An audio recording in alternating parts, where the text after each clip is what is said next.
ಈಗ ಕೊನೆಯ 3 ರಾಶಿಯ ವಾರದ ಫಲಾಫಲ ಹೇಗಿದೆ ಅನ್ನೋದನ್ನ ತಿಳಿಯೋಣ. ಶಾಸ್ತ್ರಿಗಳೇ, ತಿಳಿಸ್ಕೊಡೋದಾದ್ರೆ. ಮಕರ ರಾಶಿಯಿಂದ ನೋಡ್ತಾ ಹೋಗೋಣ. ಮಕರ ರಾಶಿಯವರಿಗೆ ಹೇಗಿದೆಯಪ್ಪ ಈ ವಾರದ ಆದಿಯಲ್ಲಿ ಅಂತಂದರೆ, ವೃತ್ತಿಯಲ್ಲಿ ಹೆಚ್ಚಿನ ಅನುಕೂಲಗಳು ಕಾಣ್ತೀರಾ, ಗೃಹ ಭೂ ವ್ಯವಹಾರಗಳಲ್ಲಿ ಲಾಭ ಕಾಣ್ತೀರಾ, ಸ್ನೇಹಿತರು ಬಂಧುಗಳ ಸಹಕಾರ ಚೆನ್ನಾಗಿರ್ತದೆ, ಸಾಲ ಶತ್ರುಗಳ ಬಾಧೆ ಸ್ವಲ್ಪ ಮಟ್ಟಿಗೆ ಕಾಡುತ್ತೆ. ಅದೊಂದು ಸಣ್ಣ ಫಲ ಅಷ್ಟೇ, ಅದೊಂದು ತೊಡಕಷ್ಟೇ, ಆತಂಕ ಬೇಡ. ಉಳಿದ ಹಾಗೆ ಚೆನ್ನಾಗಿದೆ. ಸ್ನೇಹಿತರಿಂದ ಅಲ್ಲಿ ರವಿ ನಿಮಗೆ ಚತುರ್ಥ ಸ್ಥಾನಕ್ಕೆ ಹೋದರೆ ಸ್ನೇಹಿತರಿಂದ ಬಂಧುಗಳಿಂದ ಹೆಚ್ಚಿನ ಅನುಕೂಲಗಳು ಉಂಟಾಗ್ತಕ್ಕಂಥದ್ದು. ಅಷ್ಟಮಾಧಿಪತಿ ರವಿ, ಹೀಗಾಗಿ ಅತಿಯಾದ ಅಟ್ಯಾಚ್ಮೆಂಟು ಒಳ್ಳೆಯದಲ್ಲ, ಗಮನ ಇರಬೇಕು ಅದರ ಕಡೆಗೆ. ಆದರೆ ತುಂಬ ಆತ್ಮೀಯತೆ ಇದೆ, ತುಂಬ ಕ್ಲೋಸ್ನೆಸ್ ಇದೆ ಅಂತ ಹೇಳಿ ಅದು ಪ್ರಮಾದವೇ ಆಗುತ್ತೆ. ಹುಷಾರು, ಎಚ್ಚರಿಕೆ ಬೇಕಾಗುತ್ತೆ. ಆದರೆ ಭೂ ವ್ಯವಹಾರಗಳಲ್ಲಿ ಅಥವಾ ಇನ್ನೇನು ವಸ್ತ್ರ ಅಲಂಕಾರ ಇಂಥ ಕ್ಷೇತ್ರಗಳಲ್ಲಿ ಸ್ವಲ್ಪ ಹೆಚ್ಚಿನ ಅನುಕೂಲ ಕಾಣಲಿಕ್ಕೆ ಅವಕಾಶ ಇದೆ. ಶುಕ್ರನಿಗೂ ಬಲ ಇದೆ, ಅಲ್ಲಿ ದಿಗ್ಬಲ, ಹೀಗಾಗಿ ಅನುಕೂಲ ಕಾಣ್ತೀರ. ಆದರೆ ಹೆಣ್ಣುಮಕ್ಕಳಿಗೆ ಅಲ್ಲಿ ನೋಡಿ, ಸಪ್ತಮಾಧಿಪತಿ ಕುಟುಂಬದಲ್ಲಿ ರಾಹು ಜೊತೆಗಿದ್ದಾಗ ನೋಡಿ, ಹೆಣ್ಮಕ್ಳ ಮಧ್ಯೆನೇ ಕುಟುಂಬದಲ್ಲಿ ಇರ್ತಾರಲ್ಲ, ಅತ್ತೆ ಸೊಸೆ ನಾದಿನಿಯರು ಮತ್ತೊಂದು ಮಗದೊಂದು, ಇವ್ರ ಮಧ್ಯೆ ಸಲ್ಲದ ತಕರಾರುಗಳು ಶುರುವಾಗ್ಬಿಡೋ ಸಾಧ್ಯತೆ ಇದೆ. ತನ್ಮೂಲಕ ಕುಟುಂಬದಲ್ಲಿ ಘರ್ಷಣೆಗಳು ಉಂಟಾಗಬಹುದು. ಈ ಎಚ್ಚರಿಕೆಯನ್ನು ಚಂದ್ರ ರಾಹು ಇದ್ದಾಗ ಅದು ಹೆಚ್ಚಿನ ಪರಿಣಾಮ ಬೀರುತ್ತೆ. ಹೀಗಾಗಿ ಸ್ವಲ್ಪ ಹುಷಾರಾಗಿರಬೇಕು. ರವಿ ಚೆನ್ನಾಗಿದ್ದನಲ್ಲ ಅಂತ ಮೈ ಮರೆಯೋದು ಬೇಡ. ಅಲ್ಲಿ ಗುರು ಜೊತೆಗೆ ಮಾಂದ್ಯ ಇರೋದ್ರಿಂದ ಸ್ವಲ್ಪ ಶತ್ರುಗಳ ತಗಾದೆಗಳು ಜಾಸ್ತಿ, ಇವುಗಳೆಲ್ಲ ಸ್ವಲ್ಪ ಇದೆ ವಾರದ ಆದಿಯಲ್ಲಿ. ಸಮಾಧಾನವಾಗಿರಬೇಕು, ಶಾಂತವಾಗಿರಬೇಕು, ಅದು ನಿಮ್ಮ ಈ ವಾರದ ಎಚ್ಚರಿಕೆ. ಇನ್ನು ವಾರದ ಅಂತ್ಯ ನೋಡೋಣ. ವಾರದ ಅಂತ್ಯದಲ್ಲಿ ಚಂದ್ರ ವೀಕಾಗಿದ್ದಾನೆ, ಹೀಗಾಗಿ ಸಂಗಾತಿ ವಿಚಾರದ ಸ್ವಲ್ಪ ಮನಸ್ತಾಪ, ಅವರ ಆರೋಗ್ಯ ವ್ಯತ್ಯಾಸ, ಮನಸ್ಸಿನ ಆರೋಗ್ಯ ವ್ಯತ್ಯಾಸ ಆಗ್ತಕ್ಕಂಥ ಸಾಧ್ಯತೆ ಇದೆ. ಕಲಾವಿದರಿಗೆ ಚೆನ್ನಾಗಿದೆ. ವೃತ್ತಿಯಲ್ಲಿ ಕರ್ಮಾಧಿಪತಿ ಚೆನ್ನಾಗಿದ್ದಾನೆ, ಹೀಗಾಗಿ ವೃತ್ತಿಯಲ್ಲಿ ತೊಡಕುಗಳಿಲ್ಲ. ಸೇವಕರು, ಸಹಾಯಕರು ಇವರಿಂದ ಸ್ವಲ್ಪ ಸಮಸ್ಯೆಗಳು ಬರತಕ್ಕಂಥದ್ದು. ಪ್ರಯಾಣದ ಸ್ವಲ್ಪ ಎಚ್ಚರ ವಹಿಸಬೇಕು, ಮಾಂದಿಯು ಬಂದು ಸೇರಿಬಿಡುತ್ತೆ. ಹೀಗಾಗಿ ಸ್ವಲ್ಪ ಈ ವಾರ ಹೇಗಿದೆಯಪ್ಪ ಅಂತಂದರೆ ಒಂದು 30% ಓಕೆ ಚೆನ್ನಾಗಿದೆ ಅನ್ನೋ ದಾರ. ಉಳಿದ ಹಾಗೆ ಸ್ವಲ್ಪ ಮಟ್ಟಿಗೆ ತೊಡಕುಗಳನ್ನು ಎದುರಿಸಬೇಕು, ಅದು ಸವಾಲು ಎದುರಿಸಬೇಕಾದ ಸಾಧ್ಯತೆ ಇದೆ.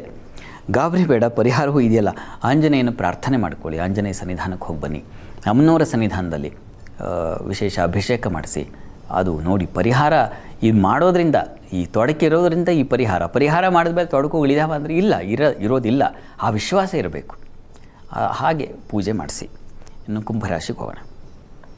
ಕುಂಭರಾಶಿಯವರಿಗೆ ವಾರದ ಆದಿಯಲ್ಲಿ ವೃತ್ತಿಯಲ್ಲಿ ಮಾತಿನ ಘರ್ಷಣೆಗಳು ಬರಬಹುದು. ಮಕ್ಕಳ ವಿಚಾರದ ಸ್ವಲ್ಪ ಸಮಸ್ಯೆಗಳು ಉಂಟಾಗಬಹುದು.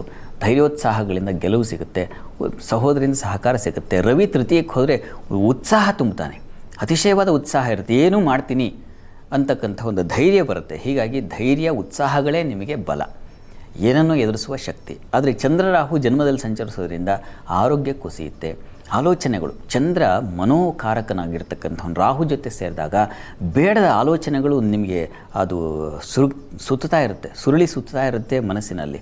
ಹೀಗೆ ಆ ಆಲೋಚನೆಗಳ ಭಾರದಲ್ಲಿ ಕುಸ್ತೋಗ್ತೀರ. ಆ ರೀತಿಯ ಒಂದು ತೊಡಕನ್ನು ಸೂಚಿಸ್ತಾ ಇದೆ. ಇದರಿಂದ ಹೊರಗೆ ಬರೋಕ್ಕೆ ಮಂಗಳವಾರ ಅವಕಾಶ ಆಗುತ್ತೆ ರವಿಯಿಂದಾಗಿ. ಆಗ ಮತ್ತಷ್ಟು ಧೈರ್ಯ ಬರ್ತದೆ. ಇದನ್ನು ಕೊಡುಕೊಂಡು ಎದ್ದೇಳೋಣ ಅಂತಕ್ಕಂಥ ಒಂದು ವಿಶ್ವಾಸ ಮೂಡುತ್ತೆ ರವಿಯಿಂದಾಗಿ. ಸಂಗಾತಿಯಿಂದ ಧೈರ್ಯ, ಸಾಹಸದ ಮಾತುಗಳು ಕೇಳ್ತಕ್ಕಂಥದ್ದು, ಇವುಗಳ ಒಂದು ಬಲ ನಿಮಗೆ ಸಹಾಯ ಮಾಡುತ್ತೆ. ಆತಂಕ ಬೇಡ. ವಾರದ ಅಂತ್ಯದಲ್ಲಿ ಕುಟುಂಬದಲ್ಲಿ ಸ್ವಲ್ಪ ಮಾತಿನ ಘರ್ಷಣೆಗಳು ಬರಬಹುದು. ಹಣಕಾಸಿನ ತೊಡಕುಗಳು, ಘರ್ಷಣೆಗಳು ಉಂಟಾಗಬಹುದು. ವಾಗ್ಘರ್ಷಣೆ, ಮಾತಿನ ಘರ್ಷಣೆ ಉಂಟಾಗಬಹುದು. ಹುಷಾರು. ಆದರೆ ಬುದ್ಧಿ ಚುರುಕಾಗಿರ್ತದೆ. ವಾರದ ಅಂತ್ಯದಲ್ಲಿ ಗುರು ಒಬ್ಬನೇ ನಿಚ್ಚಳವಾಗಿರೋದ್ರಿಂದ ಆಲೋಚನೆ, ಗುರುವಿನ ಸಹಕಾರ, ಮಾರ್ಗದರ್ಶನಗಳು ಇವುಗಳೆಲ್ಲ ನಿಮಗೆ ತುಂಬ ಸಹಾಯ ಆಗುತ್ತೆ. ಮುಖ್ಯವಾಗಿ ಉದಾರತೆ ಬರುತ್ತೆ. ಇನ್ನೊಬ್ಬರನ್ನ ಕಂಡು ಅಥವಾ ಇನ್ಯಾವುದೋ ಒಂದು ಸಹಾಯ, ಮತ್ತೊಂದು ಇವುಗಳಲ್ಲಿ ನಿಮಗೆ ಆಸಕ್ತಿ ಹೆಚ್ಚಾಗುತ್ತೆ. ಇನ್ಯಾರಿಗೂ ಸಹಾಯ ಮಾಡೋಣ, ಇವುಗಳಲ್ಲಿ ಹೆಚ್ಚಾಗಿ ತೊಡಕೊಂಡು ಸಮಾಧಾನ ಕಂಡುಕೊಳ್ತಕ್ಕಂಥ ಸಾಧ್ಯತೆ ಇದೆ. ಪರಿಹಾರಕ್ಕೆ ಸುಬ್ರಹ್ಮಣ್ಯ ಸನ್ನಿಧಾನದಲ್ಲಿ ಒಂದು ಪೂಜೆ ಮಾಡಿಸಿ ಅಷ್ಟೋತ್ತರ ಹೇಳ್ಕೊಳ್ಳಿ. ಸುಬ್ರಹ್ಮಣ್ಯ ಅಷ್ಟೋತ್ತರ ಹೇಳ್ಕೊಂಡ್ರೆ ಅದು ನಿಮಗೆ ಹೆಚ್ಚಿನ ಅನುಕೂಲ ಉಂಟಾಗುತ್ತೆ. ದುರ್ಗಾ ಕವಚ ಹೇಳ್ಕೊಳ್ಳಿ ಆರೋಗ್ಯದ ದೃಷ್ಟಿಯಿಂದ. ಇದ್ರ ಜೊತೆಗೆ ಅದು ಕೂಡ ಸಹಾಯ ಮಾಡುತ್ತೆ. ಇನ್ನು ಮೀನರಾಶಿಗೆ ಹೋಗೋಣ. ಮೀನರಾಶಿಯವರಿಗೆ ದ್ವಿತೀಯದಲ್ಲಿ ರವಿ ಸಂಚರಿಸ್ತಾನೆ. ಧನಲಾಭ, ವಿದ್ಯಾನುಕೂಲ, ಕಲಾವಿದರಿಗೆ ಹೆಚ್ಚಿನ ಅನುಕೂಲ. ಮತ್ತು ಬಹಳ ಮುಖ್ಯವಾಗಿ ಈ ಗುರು ಮಾಂದಿಯರು ಚತುರ್ಥದಲ್ಲಿ ಸಂಚರಿಸಿದರೆ ಪ್ರಯಾಣದಲ್ಲಿ ಸ್ವಲ್ಪ ಎಚ್ಚರ ವಹಿಸಿ. ತೊಂದರೆಗಳು ಉಂಟಾಗಬಹುದು. ಎಲ್ಲೋ ರಜಾ ಇದೆಯಲ್ಲ ಹೇಗೂ ಅಂತ ಹೇಳಿ ಪ್ರಯಾಣ ಹೊರಟರೆ ದೂರದ ಊರುಗಳಿಗೆ ಸ್ವಲ್ಪ ಜಾಗ್ರತೆ ವಹಿಸಿ, ನಿಧಾನಕ್ಕೆ ಹೋಗಿ. ತುಂಬ ಸ್ಪೀಡಲ್ಲಿ ಹೊರಟುಬಿಡ್ತಕ್ಕಂಥದ್ದು ಇದೆಲ್ಲ ಸ್ವಲ್ಪ ಕತ್ತರಿಸಿ. ಆದರೆ ಕುಟುಂಬದಲ್ಲಿ ಒಂದು ಒಳ್ಳೆಯ ಹಿತವಾದ ವಾತಾವರಣ ಇರುತ್ತದೆ. ಸ್ತ್ರೀ ಪುರುಷರ ನಡುವೆ ಒಂದು ಸಾಮರಸ್ಯ ಬೆಳೆಯುತ್ತೆ. ಇದೆಲ್ಲ ತುಂಬ ಚೆನ್ನಾಗಿದೆ. ಆದರೆ ಆರೋಗ್ಯದ ಮಟ್ಟಿಗೆ ಸ್ವಲ್ಪ ಹುಷಾರಾಗಿರಬೇಕು ನೀವು. ಮತ್ತು ಹೆಣ್ಣುಮಕ್ಕಳಿಗೆ ಅತಿಶಯವಾದ ಖರ್ಚು ಉಂಟಾಗುತ್ತೆ. ಮಕ್ಕಳ ಸಲುವಾಗಿ ಅತಿಯಾದ ಖರ್ಚಾಗುವ ಸಾಧ್ಯತೆ ಸೂಚಿಸ್ತಾ ಇದೆ. ಬುದ್ಧಿ ವ್ಯತ್ಯಾಸ ಆಗಬಹುದು ವಾರದ ಆದಿಯಲ್ಲಿ. ಇವುಗಳು ಕೂಡ ಗಮನ ಇಟ್ಟುಕೊಳ್ಬೇಕು. ಇನ್ನು ವಾರದ ಅಂತ್ಯ ಗಮನಿಸೋಣ. ವಾರಾಂತ್ಯದಲ್ಲಿ ಸ್ವಲ್ಪ ಸ್ಕಿನ್ ಅಲರ್ಜಿ ಆಗಬಹುದು, ಗಮನ ಇರಲಿ. ಹೆಣ್ಣುಮಕ್ಕಳಿಗೆ ಕುಟುಂಬದಲ್ಲಿ ಸ್ವಲ್ಪ ಅಸಮಾಧಾನಗಳು, ತೊಡಕುಗಳು ಉಂಟಾಗಬಹುದು, ಹುಷಾರು. ಆರೋಗ್ಯದಲ್ಲಿ ಸ್ವಲ್ಪ ವ್ಯತ್ಯಾಸ ಕಾಣ್ತಾ ಇದೆ. ಆದರೆ ಸ್ನೇಹಿತರಿಂದ ಸಹಕಾರ ಚೆನ್ನಾಗಿದೆ. ಕಲಾವಿದರಿಗೆ ಹೆಚ್ಚಿನ ಧನಾನುಕೂಲ ಚೆನ್ನಾಗಿರ್ತದೆ.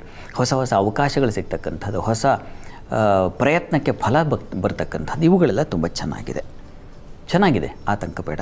ಪ್ರಾರ್ಥನೆಗೆ ಸುಬ್ರಹ್ಮಣ್ಯ ಸನ್ನಿಧಾನದಲ್ಲೇ ನೀವು ಕೂಡ ಅಭಿಷೇಕ ಮಾಡಿಸಿ. ಇದು ಹೆಚ್ಚಿನ ಅನುಕೂಲ ಉಂಟು ಮಾಡಿಕೊಡುತ್ತೆ.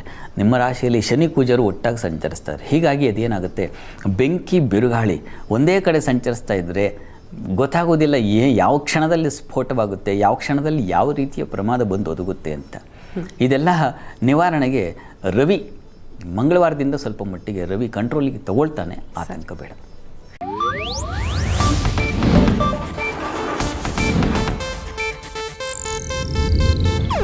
ಇದು ಏಷ್ಯಾನೆಟ್ ನ್ಯೂಸ್ ನೆಟ್ವರ್ಕ್ ಪ್ರಸ್ತುತಿ.